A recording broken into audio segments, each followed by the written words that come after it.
Bismillahirrahmanirrahim. Assalamualaikum warahmatullahi wabarakatuh. Assalatu wassalamu ala asrofil anbiya'i wal mursalin wa ala alihi wa sahbihi wa barik wa salim ajmain, amma ba'd. Pertama-tama, marilah kita panjatkan puji syukur kepada Allah Subhanahu wa taala dan kepada junjungan kita Nabi besar Muhammad sallallahu alaihi wasallam.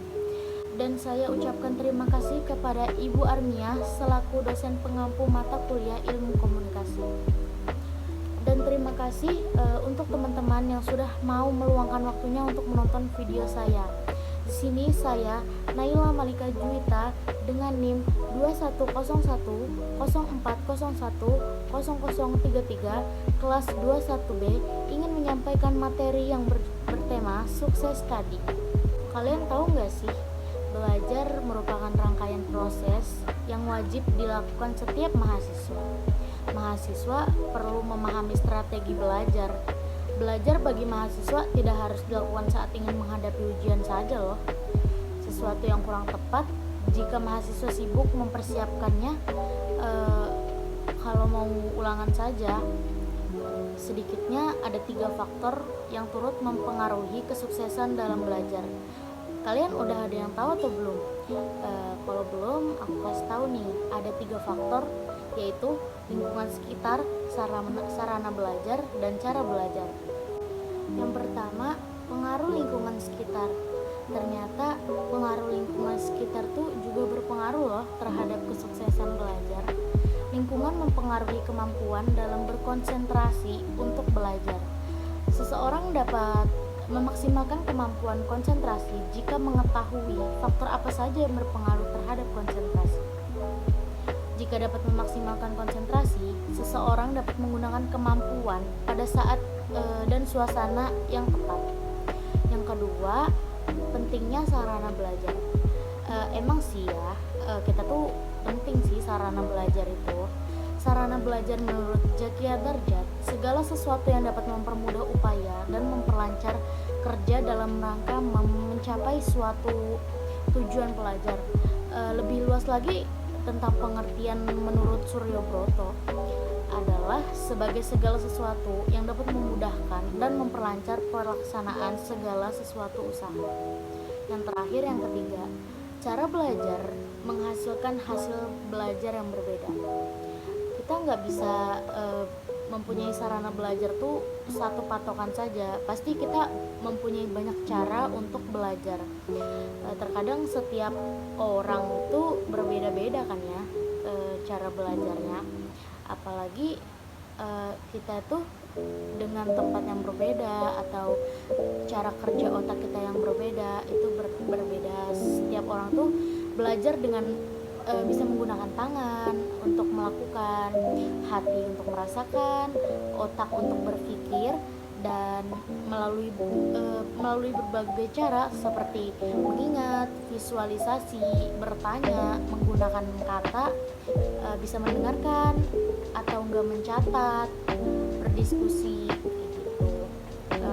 Atau kadang ada juga yang cuma melihat atau melakukan sesuatu, dia bisa mengingat dengan cara itu saja.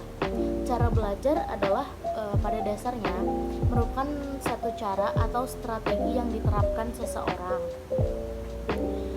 Menurut Sujana, ada beberapa petunjuk cara belajar untuk mengikuti perkuliahan di perguruan tinggi, yaitu cara belajar mandiri di rumah, dan yang kedua cara belajar kelompok,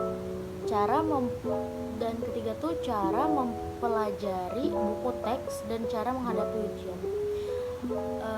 Menurut kalian itu cara belajar kalian di dalam yang apa?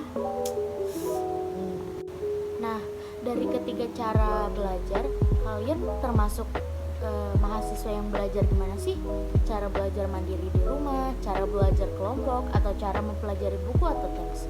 Kalau misal belajar mandiri di rumah kan kita bisa berkonsentrasi berkonsentrasi dengan diri sendiri di rumah. Terkadang kalau misalkan orang yang suka belajar kelompok dengan dia, nah yang penjelasan tentang cara belajar suka belajar kelompok. Karena apa?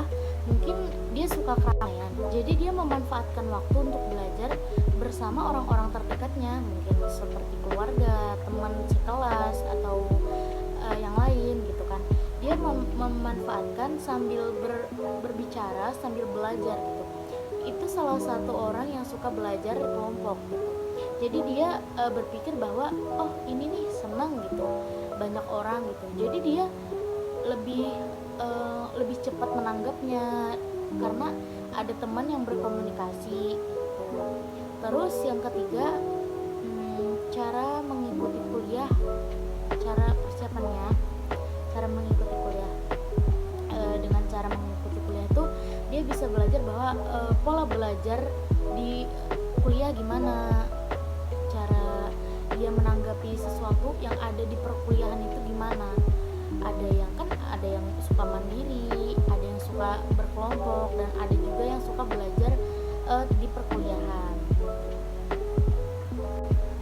Mungkin itu saja sedikit materi tentang sukses tadi dari saya. Kalau ada sumur di ladang, jangan lupa menumpang mandi. Kalau ada umur panjang, boleh kita bertemu lagi. Nah, ada sedikit motivasi nih untuk teman-teman. Sukses itu berasal dari mimpi-mimpi yang kamu perjuangkan hari ini dengan kerja keras. Ingat, kesuksesan tidak menjemputmu, tapi kamu yang menjemput kesuksesan. Semangat! Assalamualaikum warahmatullahi wabarakatuh.